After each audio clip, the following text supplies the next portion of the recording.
Welcome to the Activated Storytellers 14th podcast. This week's story is The Most Beautiful Thing in the World. It's a folktale from China. Hi, I'm Dennis. And I'm Zephyr. And I'm Kimberly. And we are the Activated Storytellers. This week we are podcasting from Olympia, Washington. Yes, we've made our way back up to Washington. This is where our podcasting career began. First of all, we've got to say, wow, we just found out from a blogger that they were rather inspired by one of the stories that we did a couple weeks ago when Zephyr was up at camp. We did the story of the apple dumpling. And we talked about how it reminded us of the guy from Craigslist who found a red paper clip and traded it for something and traded it and traded it and traded it. And his goal was to get to have a house. And that happened for him.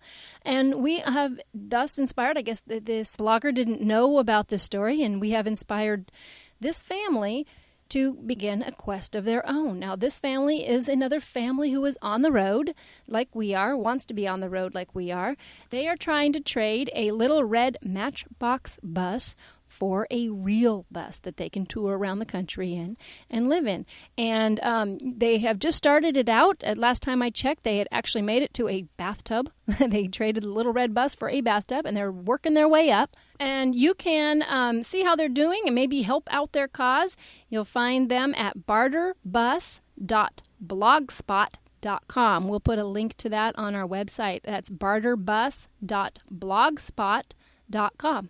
And this week, we are exploring the pastime known as geocaching. Geocaching is an activity that you do. First of all, you download clues from online at geocaching.com, and then you take your GPS unit, and you go and you find the hidden caches. And this goes way back to the 1850s sometime when they started something similar called letterboxing. They didn't have the kind of gizmos that we have now, but they did letterboxing, and geocaching developed out of that. Now, but geocaching, as it's known now, actually began around the year 2000, and the first documented case was in Oregon somewhere. And actually, letterboxing is still going on these days, too.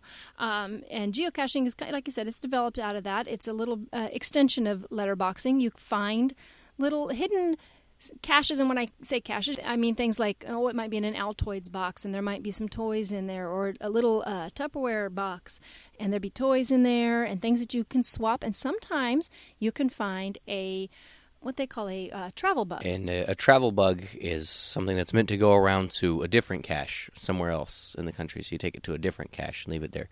So you can trade things, little trinkets, whatnot. I think one of the most interesting, in fact, to me, the most interesting geocache that we ever found was in Las Vegas, right on the Strip. It was down on the south end, away from the casinos. What was really interesting about this is it began as a deck of cards from a specific casino, I believe in Las Vegas, and the travelers who participated in this would exchange a card from another deck from some other casino across the country. There were cards from Minnesota and Iowa and wherever there. Now, when you are geocaching, you have to be super careful that you don't let any muggles find you. Yes, the geocache muggles. There's different ways of disguising your activity. One of our favorites is to hold the GPS to your ear and pretend it's a cell phone when a muggle walks by. I've done that before with great success, actually. You also have to be careful not to look too suspicious, because there was an incident here in Washington, in Bellevue. I don't remember how long ago it's been, but there was an incident in which people thought that something was very suspicious about this object, and the police actually destroyed it, thinking it might be a bomb.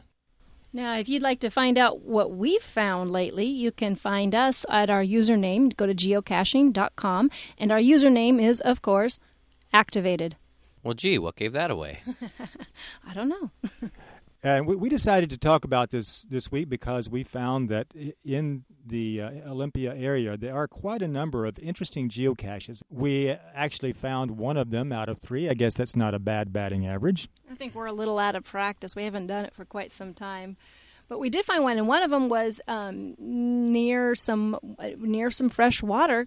Yes, an artesian well that I guess this water was used to brew Olympia beer, which I think they don't make anymore, but that's one thing that Olympia is noted for.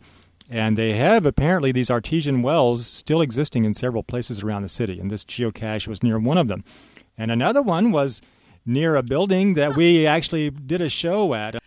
Actually, one of the geocaches led us right to the door of, lo and behold, the Olympia Library. Yes, we did 2 shows there last summer. That was my favorite one. I think it was very cleverly concealed. Since we've been talking about geocaching and treasure hunting, we're going to do a story this week called The Most Beautiful Thing in the World, a folktale from China. And the story is sort of about a quest to find something in itself. So, without any further ado, here is The Most Beautiful Thing in the World. Once upon a time, there was a king who had 3 children. He called them to him. My children, I am growing old. At least that's what my birth certificate says. I can still dance pretty good, though. But anyway, one of these days I'm not going to be around, and so one of you has to wear my crown. Oh, I'll do it. Me. No, I would do it. No, I'm perfectly... I wasn't really asking for volunteers. One of you has to be chosen to wear this crown. Now, it seems to me that what I should do is choose the worthiest person to wear this crown. And the worthiest person is going to be the one of you who can find for me, drum roll please, need to get a new drummer, who can find for me the most beautiful thing in the world. All right, now here's 100 gold coins for each of you. And this is not the most beautiful thing in the world, but here's 100 gold coins for each of you. All right. And come back to me when you found what you think is the most beautiful thing in the world, okay? And so his 2 sons and his daughter, excuse me, get out of my way, started off to find the most beautiful thing in the world. The first prince came to a marketplace where people were selling things. Fresh silks and good silks. Fish come, for sale, come, fish for buy sale. your silks. Oh, come right silks. here. These people are noisy. Beautiful silk. Hey, sir, would you like to buy some silks? No, I don't think so. That's okay. They're very beautiful. Are you sure you don't want them? No, I'm quite fine. That's all right. La-da-da, just putting the finishing touches on my painting here. This is a beautiful painting. Oh, thank you. You know, it is for sale. Really? Yes, only 100 gold coins. Well, talk about weird coincidences. I happen to have 100 gold coins right here. It's a sale. Here you are. Right. May you hang it on a very nice wall. See you later. Well, that was a pushy salesman. But at the very least, I have this nice painting. Surely this must be the most beautiful thing in the world. The princess decided to climb a mountain far, far away on her quest to find the most beautiful thing in the world. I'm almost at the top. Oh. What was that? What was that? Oh, it's coming from this cave. Who are you who dares approach the dragon's cave? A dragon. Yes, that's why I live in a dragon's cave. Oh, maybe if I'm really, really careful, I'll, be able to sneak by him and... No, you can't sneak by me unless you have, 50 gold coins, and I know you don't have that much. Well, actually, I have 100. You do? Oh, let me see. 1, 2, 3, 4, 5, 6, 7, 8. Yes, you do have 100. Very well, I'll give you change. Here, take this pearl. That's beautiful! Yeah, now get out of here before I get hungry. Wait a minute. That's it. I just found the most beautiful thing in the world. I won. Oh, wait till Papa sees. The youngest prince of all made his way out into the countryside. My, there certainly are a lot of birds around here. Alms for the poor. Please, sir, might I have a crust of bread? There are also a lot of poor people around here. Here you are. Oh, thank you. Go, it's gold. Wow. Thank you so kindly. Thank you, sir. You deserve to be a king for this much generosity. That's quite all right. Hey, mister. I don't have any money. My parents have no money and no food. Do you have any for me? Of course. Here you are, little one. Oh, wow. Thank you, mister. Don't have very many gold coins left. I'd better find the most beautiful thing in the world before I run out of coins. Excuse me, sir. I hate to bother you, but my arthritis is just acting up. I can hardly walk, and I haven't eaten for 3 days, and you wouldn't happen to have any food on you. Well, no, I don't have any food, but I do have these coins. Here, take some of these. Oh, I couldn't possibly take all. You sure? Please, go ahead. Take them. Oh, thank you very kindly. Oh, thank you. That's quite all right. Well, now I'm out of money. Oh, well, I guess I better go back home, seeing as I'm out of money. And the 3 children returned to the king. Presenting His Majesty, the King. Yes. Now, I sent you children out into the world with a mission. Who can tell me what they found? You, my oldest, what did you find? I have found this painting. It is the most beautiful painting in the world. Yeah, that does look like a regular Pisacco, but I'm not sure it's the most beautiful thing in the world. I'll just put it aside here. What about you, the middle one? What did you find? Well, I found the most beautiful pearl in the world. Surely nothing can compare to this. May I have the crown? Well, no, this pearl is quite a gem, but I don't know. I'll put it aside here and see what did the youngest one find? I'm afraid I have nothing to show, Father, for my money. Oh, well, why is that? Well, because I gave it all away. You gave it away? Well, yes. I mean, there were people who seemed to need it more than I, so I gave it to them. Oh, you are wrong, my child. You do have something to show. A kind heart. That is the most beautiful thing in the world. Therefore, you deserve to wear the crown. But my pearl! Yeah, it's a nice pearl, but it doesn't compare with a kind heart. Well, that's ridiculous. This painting is so much better. This painting is so much better than the heart. How could you want a heart? A heart is disgusting and ugly. You don't want to look. Listen, you two. You better learn to accept my wisdom on this matter, or I'll cut you off altogether. Oh, yes, sire, of course. Yes, Father. That's ridiculous. I mean, yes. And that was the story of the most beautiful thing in the world.